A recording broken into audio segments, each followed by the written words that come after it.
വൃന്ദയ്ക്ക് 2 പെൺമക്കളല്ലാതെ വേറെ ആരുമില്ലായിരുന്നു.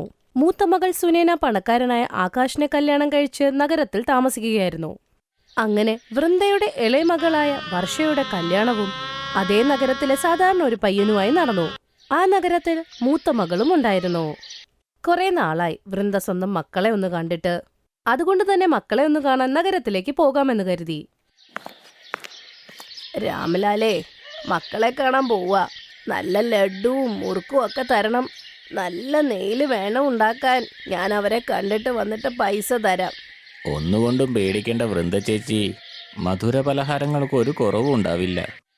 നിങ്ങളുടെ മോളുടെ ഭർത്താവിൻ്റെ വീട്ടുകാര് എന്തായാലും നിങ്ങളെ പുകഴ്ത്തി പറയും. അങ്ങനെയുള്ള മധുര പലഹാരങ്ങളാണ് ഞാൻ ഉണ്ടാക്കുന്നത്, അറിയാവോ? ശരി ശരി, ആയി കഴിയുമ്പോ ഒന്ന് വീട്ടിലേക്ക് വന്ന് തന്നേക്കണം. രാവിലത്തെ ബസ്സിന് എനിക്ക് അങ്ങോട്ട് പോകണം. അങ്ങനെ രാവിലെ തന്നെ ബസ് കയറി വൃന്ദ നേരെ മൂത്ത മകളായ സുനേനയുടെ വീട്ടിലേക്ക് പോകും. വൃന്ദ 2 മക്കളോടും വരുന്ന കാര്യം പറഞ്ഞില്ലായിരുന്നു.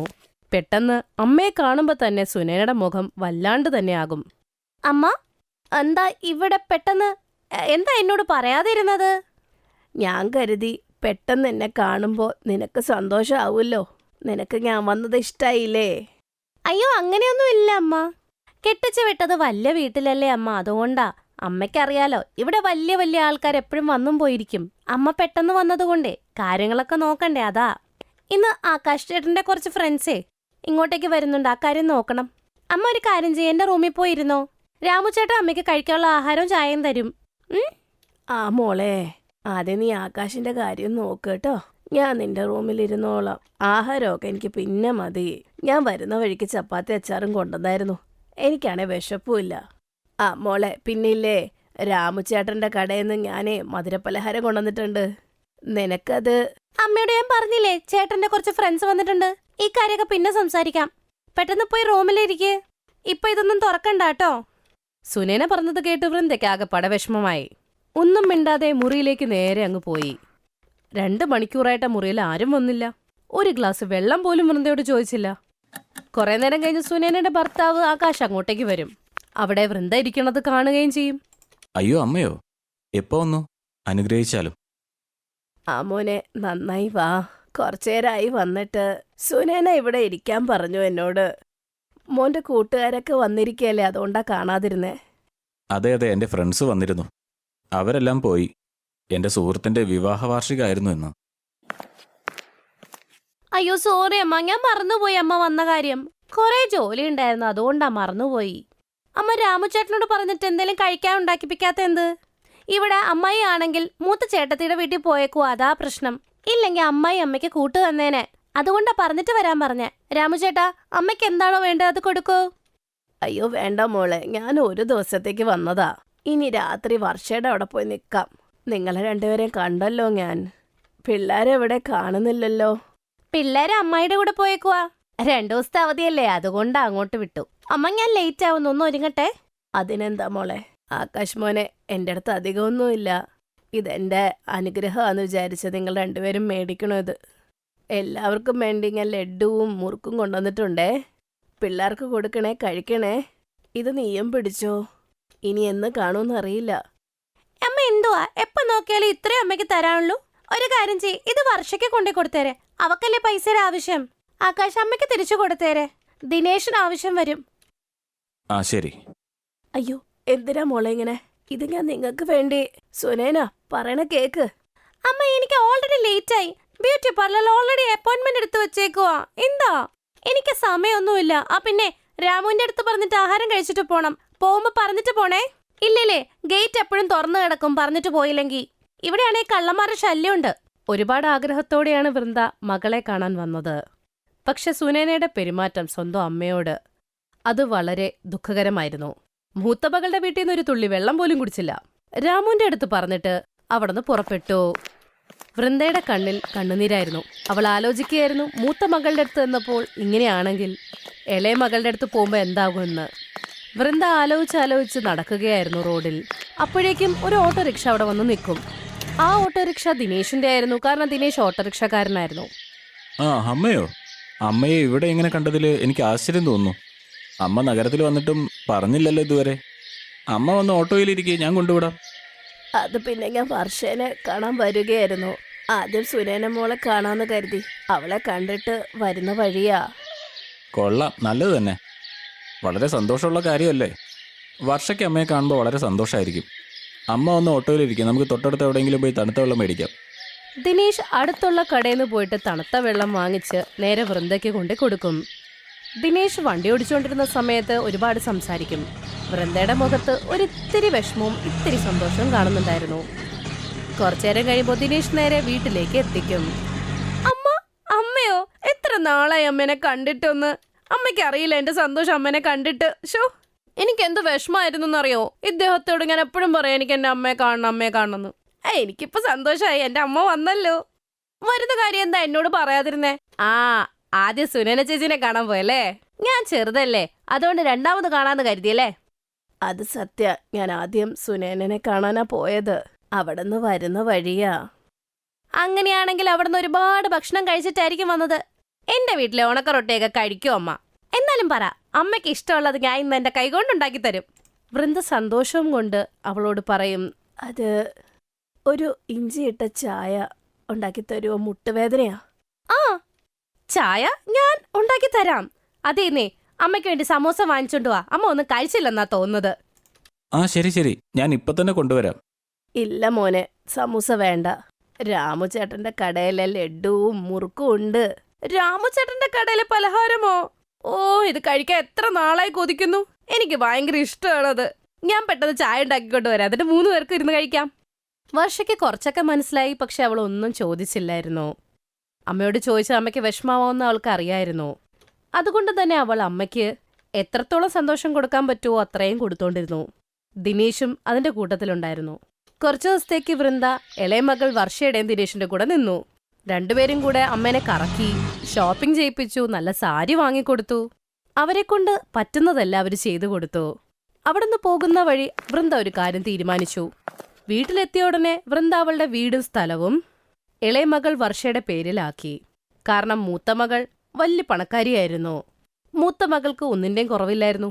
ഇനി എന്തെങ്കിലും അവൾ കൊടുത്താൽ തന്നെ അവൾ അത് നിരസിക്കുകയും ചെയ്യും. ആവശ്യമുള്ള ഒരു സാധനം അത് ആവശ്യമുള്ളവർക്ക് മാത്രമേ അതിന്റെ വില മനസ്സിലാകുള്ളൂ. വർഷയുടെ മനസ്സ് വലുതായിരുന്നു. വർഷയ്ക്ക് ബന്ധങ്ങൾ വലുതു തന്നെയായിരുന്നു. അതുകൊണ്ട് വൃന്ദ ഇളയ മകൾ വർഷനെ തന്നെ സഹായിക്കാമെന്ന് കരുതി. അങ്ങനെ അവളുടെ വീടും സ്വത്തുമെല്ലാം വർഷയുടെ പേരിൽ ആക്കിക്കൊടുത്തു.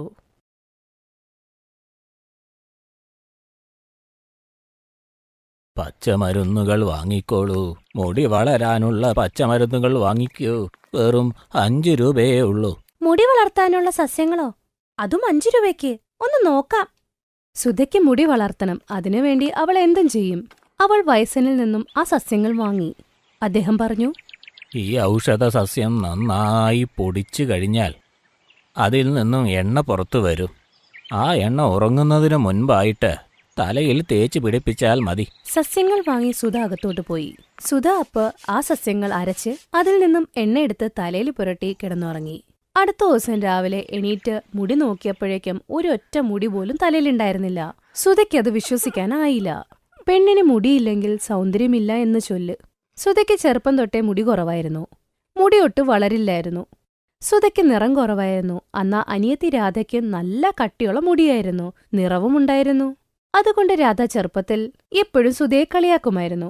നീ എന്റെ ചേച്ചിയൊന്നും അല്ല, അച്ഛനും അമ്മയും നിന്നെ ദത്തെടുത്തതാ വഴിയിൽ നിന്നും, അതുകൊണ്ടല്ലേ നിറമില്ലാത്തത് നിനക്ക്.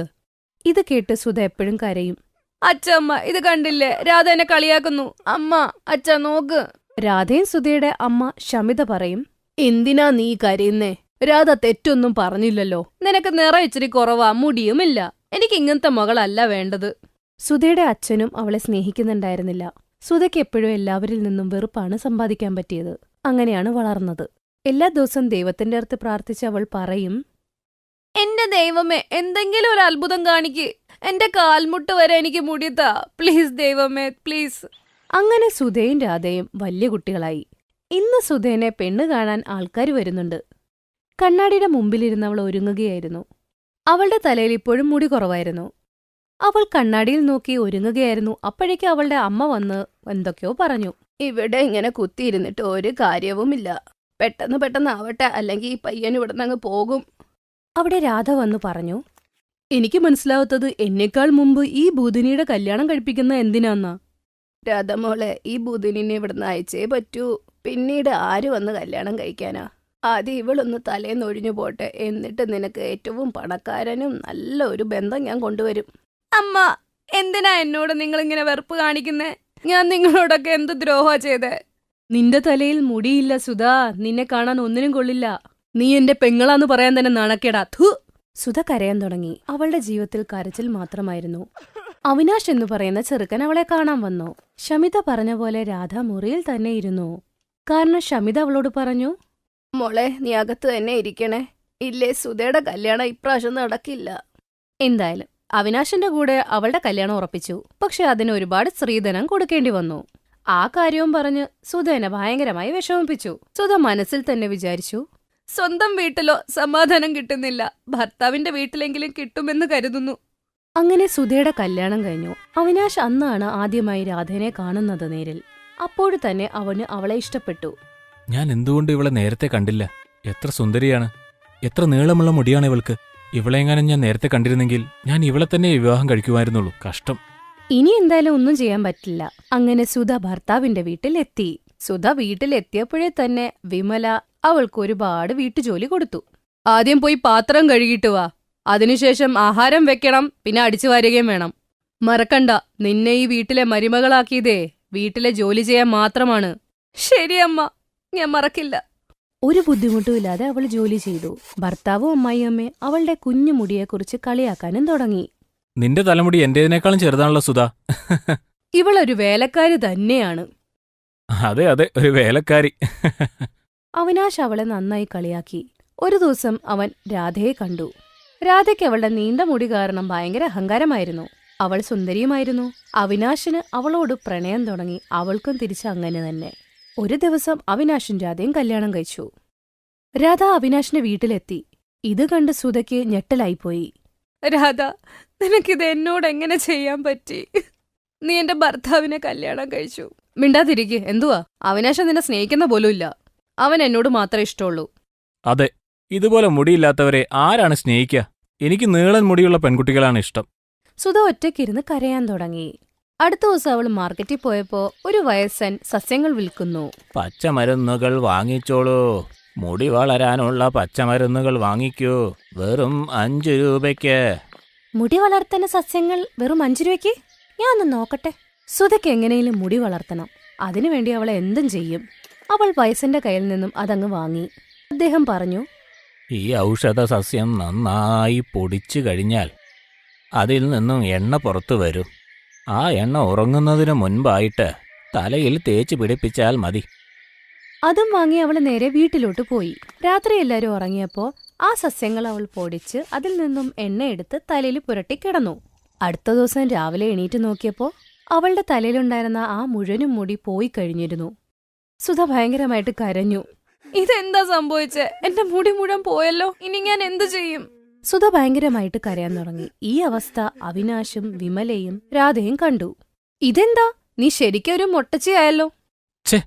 ഇത് കാണാൻ തന്നെ എനിക്ക് തോന്നുന്നില്ല, എനിക്ക് ഛർദ്ദിക്കാൻ വരുന്നു. സുധ, നീ ഇവിടെ നിന്ന് ഇറങ്ങിപ്പോ. ഇവിടെ നിന്റെ ഒരാവശ്യമില്ല ഇനി. നീ ഈ വീട്ടിൽ ഇനി നിന്നാൽ കുടുംബത്തിന്റെ പേര് പോകും. എല്ലാരും ചേർന്ന് സുധേനെ വീട്ടിന്റെ പുറത്താക്കി. സുധ കരഞ്ഞുകൊണ്ട് ഒരു കാട്ടിലോട്ട് പോയി. കാട്ടിലൊരു മരത്തിന്റെ അടിയിലിരുന്ന് കരയാനും തുടങ്ങി. ആ മരത്തിലൊരു പക്ഷി ജീവിക്കുന്നുണ്ടായിരുന്നു. സുധ കരയണ കണ്ട് അത് പറഞ്ഞു, നീ എന്തിനാ കരയുന്നത്? സുധ ആ പക്ഷിയോടെല്ലാം പറഞ്ഞു, നീ കരയണ്ട, എല്ലാ മനുഷ്യരും നല്ലതല്ല. അതുകൊണ്ടല്ലേ ഞങ്ങൾ ഈ കാട്ടിൽ ജീവിക്കുന്നേ. ഈ കാട്ടിലെല്ലാം ഉണ്ട്. വലിയ വലിയ രോഗത്തിന്റെ മരുന്നുകൾ വരെയുണ്ട്. ഒരു ഫലമുണ്ട്, അതിനെ പിഴിഞ്ഞതിന്റെ രസമെടുത്ത് തലേ തേച്ചാ നല്ല രീതിയിൽ മുടി വളരും. സത്യാണോ? ആ ഫലം എവിടെ കിട്ടും? ഞാൻ കൊണ്ടുവരാം. ആ പക്ഷി കുറച്ചേരം കഴിഞ്ഞപ്പോ ആ ഫലം എടുത്തു കൊടുത്തു. ആ ഫലത്തിന്റെ രസമെടുത്ത് സുധ തലയിൽ തേച്ചു. അവളുടെ തലയിൽ മുടി കിളുത്തു. മുട്ടിന് താഴെ വരെ ഉണ്ടായിരുന്നു കരുത്തുള്ള കറുത്ത മുടി. സുധ ആഗ്രഹിച്ചതുപോലെ തന്നെ. സുധ പക്ഷിയോട് പറഞ്ഞു, നല്ല പക്ഷി, ഒരുപാട് നന്ദിയുണ്ട്. ഞാൻ ഈ ഫലത്തിന്റെ രസം വിൽക്കാൻ ആഗ്രഹിക്കുന്നു. മുടിയില്ലാത്ത പെൺകുട്ടികൾക്ക് കൊടുക്കാനാ. എന്നെപ്പോലെ ഇനി ആർക്കും ഈ ഒരു അവസ്ഥ വരാൻ പാടില്ല. സുധ കാട്ടിൽ നിന്ന് ഇറങ്ങി ആ രസം വിൽക്കാൻ തുടങ്ങി. രാധയും അവിനാശും ഇത് കണ്ടു. നീ സുധയല്ലേ? അതെ, എന്താ? അയ്യോ, നിനക്ക് ഇത്ര നീളമുള്ള മുടി എങ്ങനെ ഉണ്ടായി? ഈ ഫലത്തിന്റെ രസമെടുത്ത് തലേ തേച്ചപ്പോ നിന്നെ കാണാൻ വളരെ സുന്ദരിയായിട്ടുണ്ട്. നീ എന്റെ കൂടെ വീട്ടിലേക്ക് വരുന്നോ? ഇതെല്ലാം കണ്ടു കേട്ട് രാധയ്ക്ക് ദേഷ്യം വന്നു. അവൾ ആ കുപ്പിയിലുണ്ടായിരുന്ന രസം മുഴുവൻ തലയിലൊട്ടങ്ങൊഴിച്ചു. പക്ഷെ അതിന്റെ ഫലം തിരിഞ്ഞുപോയി. അവളുടെ തലയിലുണ്ടായിരുന്ന മുടിയൊക്കെ പോയി മൊട്ടച്ചിയായി. ഇതെന്താ സംഭവിച്ചത്? ഞാൻ മൊട്ടച്ചിയായല്ലോ. നന്നായി പോയി. അത്യാഗ്രഹത്തിന് ഇതാ ഫലം.